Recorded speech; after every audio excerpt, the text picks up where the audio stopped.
Right, okay, so as you can see from the title, today's video is just going to be centered around the concept of gender in fragrances. I did have a really long history of it, and I've got a few examples of fragrances that I'm going to use. But the gist with the history is for many years, when perfumery kind of became a thing, it sort of came into Europe about the 15th century, I think it was, and that was through the Queen of Hungary, was it? Should really get my notes. Queen of Hungary, who was Queen Elizabeth, who brought it in and kind of started spreading the idea of wearing perfume through Europe. And it goes through, basically, what I've noticed from looking at it is it goes through many social changes.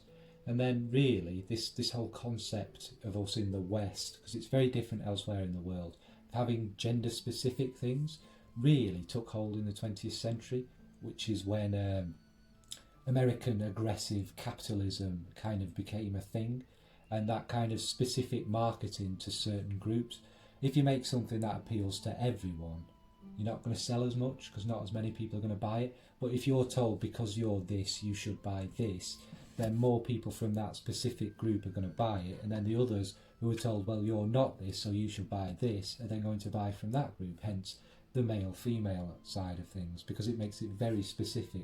If there's a kind of general fragrance, not everyone's going to buy it. But if you're a man, you must wear this man scent, then more men are going to buy that targeted thing, aren't they?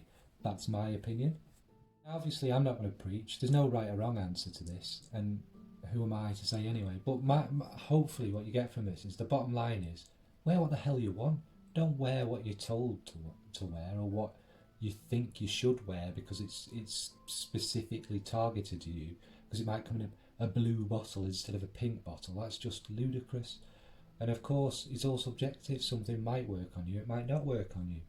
It does or it doesn't. It doesn't matter what it's called or what notes are in it. If you like certain notes or whatever.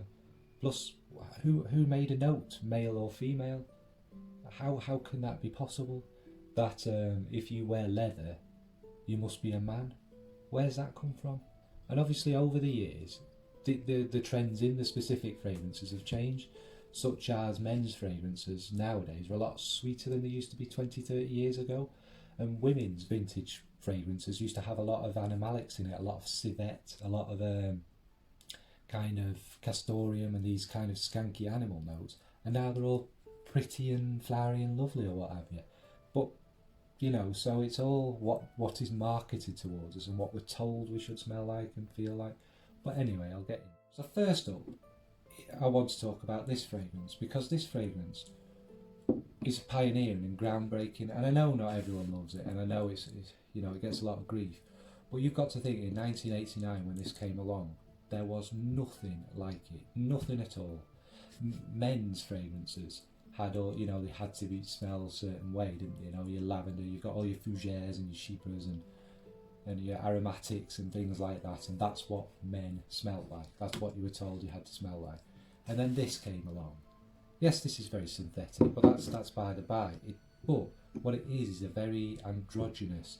It blended them two concepts, them two ideas of what's been fed into us together.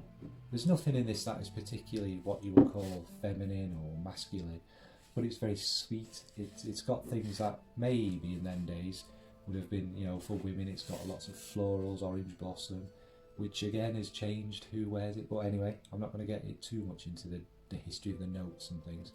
But vanilla, it's very sweet. It's very kind of youthful as well. Is it youthful?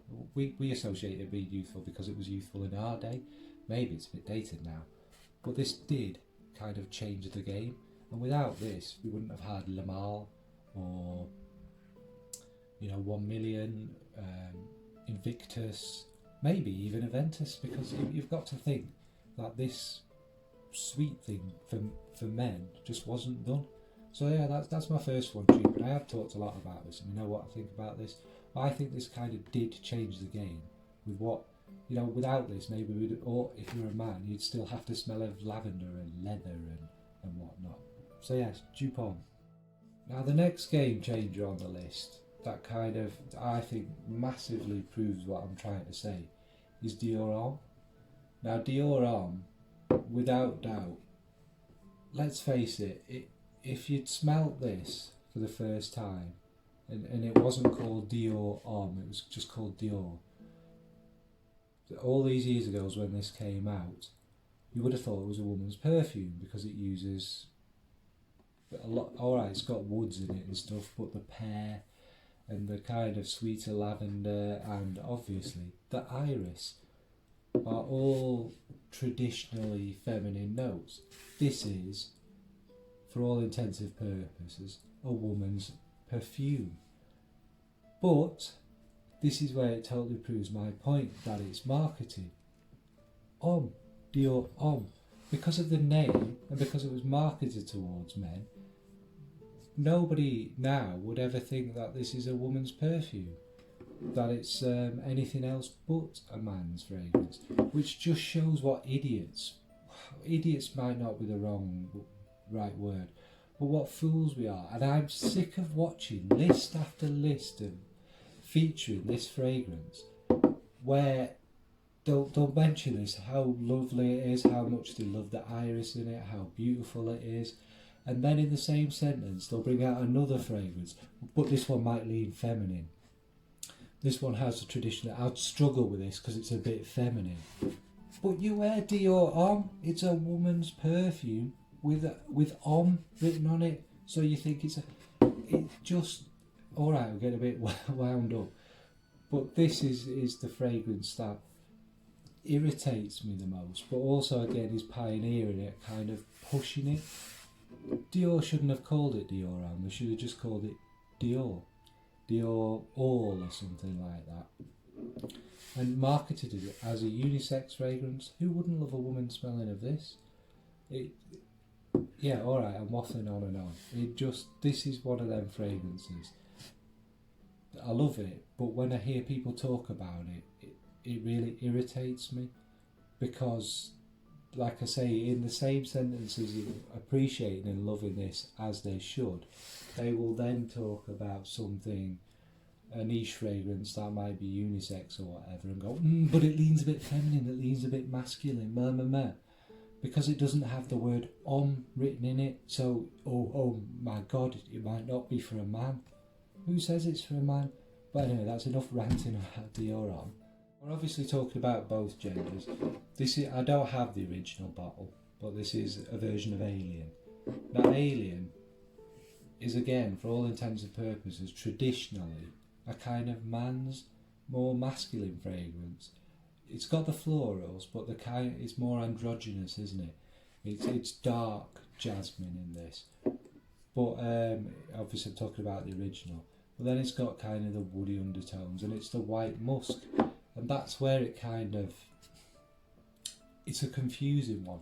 But don't forget, like Dupe, like Dior Homme, this is one of the most successful fragrances of all time, because it's something different, targeted at a specific gender. Again, Mugler are one of them companies that they should have just released Alien, not Alien for her or Alien for man or whatever. And the same with Angel, actually, because they are highly androgynous fragrances that maybe traditionally go masculine. Well, which woman doesn't, who doesn't like a woman smelling of Alien? But again, it's because it's been marketed at women, we think it's a women's fragrance. But is it? Yes, I know it's jasmine heavy, but it's not your floral, overly white floral, sweet, flowery jasmine, is it? So, is it feminine? Is it masculine? Or, like I'm trying to say, does it really matter? It's who suits it. So yeah, that's another kind of groundbreaking one, is Mugler's Alien. Next up is a couple of comparisons. Okay, this is a Penhaligon's fragrance called Luna, and it's considered niche, isn't it? But for some reason, Penhaligon still market this towards women. And this is Clinique Happy, from Clinique, obviously. Now, they're not identical, and there's all sorts of quality differences, and there's differences. They don't smell the same, but they do have a similar kind of DNA running through them. So they are like different versions of the same DNA. This is called Homme, and this is marketed towards women. but they smell practically the same.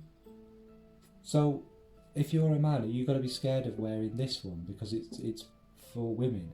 Or if you're a woman, you're going to be scared of wearing this one because it says pour on. Even though they smell practically the same. But I know for a fact that there'll be people watching this, there'll be men who would walk into a shop and smell this and go, without seeing the bottle, and go, that smells really nice, really fresh, really effervescent, really lovely. But as soon as you see, oh my God, it's for women, they'll run away screaming.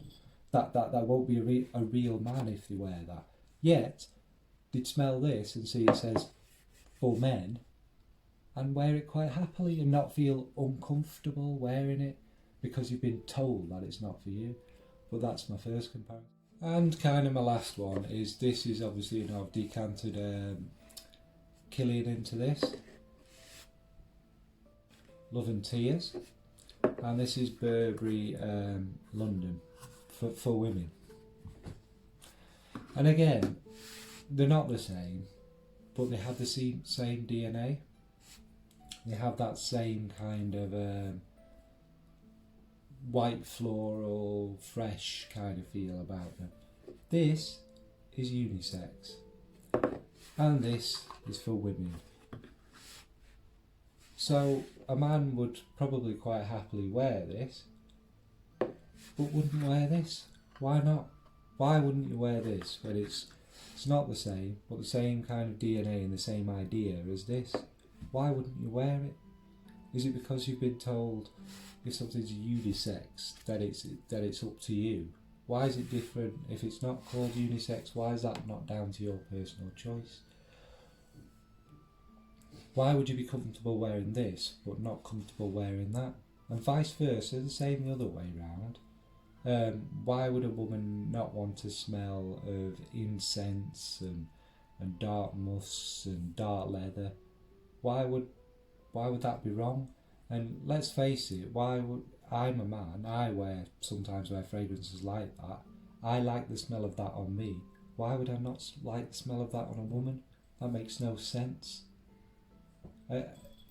Again, this doesn't make a difference, but I'm a straight man and I appreciate the smell of this on me. It wouldn't make me more or less attracted to another man who's wearing the same fragrance, so why would it with this? Yes, I know smell's got a lot to do with attraction and stuff, but it's not going to confuse your mind, is it really? You can see that it's a woman wearing that fragrance and it smells good on her. You don't all of a sudden think she's got a hairy chest under there, do you? So right, wrapping the video up.